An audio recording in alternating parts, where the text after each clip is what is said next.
বিগত 30 বছর যাবৎ আমরা দশম গ্রেড থেকে বঞ্চিত। বাংলাদেশে অন্যান্য ডিপ্লোমাধারী যারা আছে তারা সবাই দশম গ্রেডে উন্নীত হয়েছে, কিন্তু একমাত্র মেডিকেল টেকনোলজি ও ফার্মাসিস্টগণ দশম গ্রেড থেকে বঞ্চিত হয়েছে। বিগত বছরগুলোতে আমরা স্বাস্থ্য মন্ত্রণালয়, স্বাস্থ্য অধিদপ্তর এবং সরকারের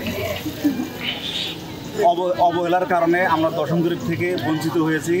তাই আমি আপনাদের মাধ্যমে জানাতে চাই, সরকারকে যত দ্রুত সম্ভব দশম গ্রেড বাস্তবায়ন করে জনদুর্ভোগ এড়িয়ে আমাদের দাবি দেওয়াগুলোকে মেনে নিতে।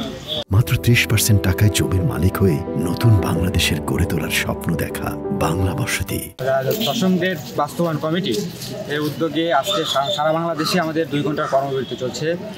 আর আমাদের এই কর্মবিরতির পর আমাদের আগামী 48 ঘন্টা আমাদের তাই কর্মবিরতির মধ্যে সরকারকে জানান দিতে চাই যে আমাদের যদি দশম গ্রেডটা বাস্তবায়ন না হয় তাহলে আমার এরপরে আরও কঠিন থেকে কঠিন কর্মবিরতি বা আমাদের আসছে। সেটা হচ্ছে বুধবার সামনে 3 তারিখ, সেটা হচ্ছে অর্ধ দিবস কর্মবিরতি, এবং বৃহস্পতিবারের মধ্যে তারা যদি না হয় বৃহস্পতিবার আমাদের পূর্ণ দিবস কমপ্লিট শাটডাউনের ঘোষণা করা হয়েছে আমাদের কেন্দ্রীয় কমিটি থেকে।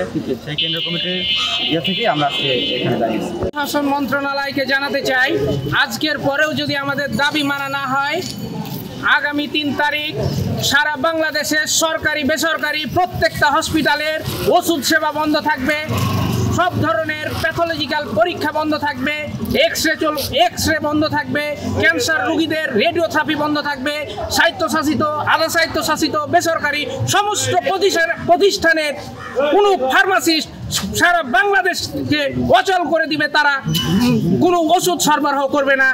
আমি আজকে আপনাদের মাধ্যমে জানাতে চাই, সেই ধরনের কঠিন কোনো কর্মসূচিতে আমরা যেতে চাই না। সেই ধরনের কর্মসূচি যাওয়ার আগেই আমাদের ন্যায্য দাবি দশম গ্রেড বাস্তবায়ন করা হোক।